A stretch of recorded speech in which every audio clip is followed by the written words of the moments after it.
it's not going to appraise for $300,000 because Yep. there are no other properties that sold for that. And also, too, the end buyer would rather be at 260 and have like a less nice house. Yeah. Because they're more price conscious. Yep. Absolutely. How do you go about getting contractors to do the fix and flips? That you trust. Yeah, because that's where I think things can get a little bit tricky and people can get scared because now we're on a tight timeline. We got a hard money loan out. We got a year to get this thing kind of done. So how does one go about finding a trustworthy laborers to get this thing done? Yeah, dude, that's the hard part. That's why I love wholesaling because you don't got to deal with contractors. You don't have to deal with, fixing things up or hard money loans or nothing. I love wholesaling for that reason. But, we still flip too. I mean, so if you're going to flip, I would say, number one, referrals. If you can get referrals from other people who are in the industry, then that's huge. But two would be, here's a quick tip. You guys can go to Home Depot, right, at like 6 in the morning. Lorenzo won. Yeah, go to Home Depot at 6 in the morning and see who's there, working at 6 in the morning, getting their materials and everything else. Those types of people are obviously like on their game. Don't go to Home Depot at 10 a.m. and think you're getting the good guy. You're getting the dude who, is hungover, just woke up and now ready to go to work. We don't want that. Right. Yeah. No, that is... That's actually a good hack. That's very stereotypical, but no, I mean that's true because you're gonna find people that are skilled laborers that can do this stuff. We've had cases where like you'll pay the person half, and they'll be like, "Yeah, I'll do the job for you, brother." They start, and they're like, "Oh, my bro, wife let me is hold sick, on. my friend." Let me talk about that so nobody gets screwed. Either. Please, yeah. So, please do. When you get a contractor, they will always say something like that. Hey, like pay me half, and then I'll pay me half when I finish. Never ever do that. So the rule that we have with contractors is, number one, it's called stay ahead. So we have to always stay ahead of the contractors, meaning if I got to fire this guy tomorrow, man, I haven't paid him like all this money, and now I'm going to be way behind when I hire this new contractor. So we want to always stay ahead. And so we do that by just paying out weekly in less big chunks, right? And so maybe I'll give them a little bit of money to get started. I ain't giving them half. I ain't even going to probably give them a quarter. Like I'm going to give them whatever is needed to the bare minimum to get started. And then I'm going to make progress payments as we go on. Now, here's the thing. A lot of contractors will be like, oh, well, I want to get paid weekly. So, where's my payment? Well, you got to go and check the property to make sure that the work's got done. I see a lot of people who don't check and they're like, oh, they want their second payment. Okay, here we go. Right? And it's like, no, you have to only pay if they've gotten whatever needed to get done for that next payment. Got it. So what would you say when you're rehabbing a house? What are the three top things guys need to fix to instantly, get the most bang for their buck when they're fixing and rehabbing this house? What are the top three things you would say? Kitchen's always number one. Yeah. Everybody's, that's where everybody's looking number one. Number two would be the master shower. So master shower is always super important. We'll put way more money in the master shower than we would guest showers because most people honestly don't even care, about the guest stuff. It's usually for kids and whatever else. Gotcha. So that would be number two. And then I would say the third just kind of depends on the house's price point for what would then become the most important. Man, there are houses where the backyard is really important. There are some where the backyard doesn't matter at all. Like here in Vegas, backyards don't really matter that much in a lot of houses. I mean, we just have dirt lots on some of these properties and people are like, yeah, it's all good. I'm going to go and do whatever I want with the dirt lot. Whereas others, right, if you don't have for example, if you're doing a luxury deal and the house doesn't have a pool, well, you better add a pool to it here in Vegas anyways, because if it don't have a pool, nobody's buying it. Yeah. No, that's a good point. It's very dependent upon where you are as well. That's the first I've heard of a master shower. Normally what I get is kitchen, obviously the bathrooms, yeah, and then the last one I would say is roof. If it's under what I mean, typical most roofs are what 10 to 20 year lifespan. Yeah. Also, materials are mad expensive now. Materials are hard to find too. Yeah. Are you buying the materials and giving them to your laborer, Ryan, or are you having them pick them out? How do you normally do that? So I never brought the materials, but I used to have Home Depot call me, and then I would pay for the materials whenever they were there. And it was a way for me to like protect myself and also to see when they're actually going to Home Depot. So, if I better have been getting those calls early in the morning. So that was what I did when I first started. As time got on and we scaled, it was just too crazy. Yeah. I mean, imagine at my peak, we would be doing 70 flips at once. Holy shit. 70. Yeah. 70. So you're talking like once I started to scale to that level, I'd be getting called by Home Depot literally every 10 minutes. Yeah. Just nonstop throughout the day. And I'm like, this ain't it. So eventually that changed. Gotcha. Okay. Here, we can go back to chats. No, this is great stuff, guys. I hope you guys are enjoying this, man, because you guys are getting another perspective here. Because I'll tell you how this, be a fresh don't fix a flip, bro. Yeah. And we don't wholesale. So you guys got an expert right here that can literally take you guys through this stuff from A to Z. Also, you may be broke now, but learning this now, you know what to do in the future. So. Yeah. Sorry, Ryan, go ahead. And we got an, I don't know if you mentioned it or if the link's down there, but we got an event on a virtual event Wednesday through Friday if anyone wants to go. Yeah. There you go. Hey, guys, it's not expensive. I think it's like $97. Yeah. Yeah, and you can learn all this stuff because, like, I'll tell you guys this. We told you guys this is not our forte. We're buy and hold guys. We are not fixer and flippers, wholesalers, and all this other stuff. So this is someone that you absolutely want to talk with. He's done hundreds of deals at way more than us. Yeah, so but also mistakes can be costly. $97, nothing compared to what you can lose doing it the wrong way. So absolutely, do it man. the right way. Okay, let's see here. So what do you think of trailer parks, running parks, or buying trailers and parks to flip or rent? What's your thoughts on that, Ryan? So I have flipped mobile homes before. Okay.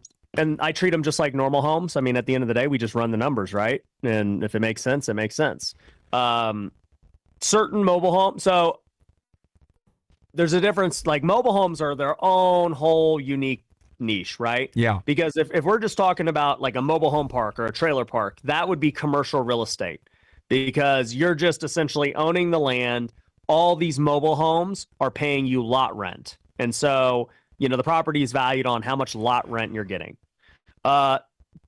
On the flip side, with like single family, I have flipped a bunch of mobile homes here in Las Vegas and other places because they actually own the land they are on. So they own the piece of property and there's just happens to be a manufactured home or a mobile home on top of it. And, we treat it just like any other normal home. Gotcha. Okay. Any inherent differences you would say between like the mobile home game versus traditional? A lot, dude. A lot. Do not, for anyone here, do not buy a mobile home like in a couple of scenarios. Okay. So go ahead. One is if it doesn't include land, then you're literally it's treated the same way as a car is treated. It just has a title and you're essentially flipping a car. So I see it all the time. Like people will say, oh, well, this property sold for, $300,000, it's a mobile home. It's like, well, yeah, because it included the land and everything else. And, they're like, oh, I got this mobile home that they only want $30,000 for it. And it's like, yeah, because it's just the home. There's no real estate with it. So it's treated like a car. Oh. So you got to figure out, is the land included? That's number one. Okay. Number two is it actually attached to the land? So this is a huge thing that makes or breaks the value of a mobile home. If the property is attached to the land, which by the way is the stupidest process ever, they literally attach it to the land with chains. It costs like $5,000 and that's what they consider it attached. And when it's attached, it can actually get a loan. So now it counts as like real property and you could go get like a FHA loan, a conventional loan and treat it like just a normal house. They treat it the same way they would treat a normal house. Good to know. Yeah. So if it's attached, it's significantly more valuable because now people can buy it with a loan. If it's not attached, you could potentially pay to get it attached. I've done this before many times. You know, it costs like $5,000. You get it attached, now it qualifies for loans and it's significantly more valuable. But there are situations where they can't attach it. If it's built like, I forget the exact date, but I think it's 1976. If it's built in 1976 or before, it's considered too old. You cannot attach it. Wow. So this whole thing with chaining it up and costs like $5,000. I'm assuming you get some kind of proof of purchase for doing this, right? That that you can use. Hey, this is proof that this house is attached to this. This mobile home is attached to this property. So it's an actual real estate deal versus where you're saying if it's detached, then it turns more into like a vehicle deal. Well, it kinda. So once you attach it, it gets recorded in the county. So it's public record now. It's literally, they treat it the exact same way you would treat any normal house. But you can still sell a mobile home with land that's not attached.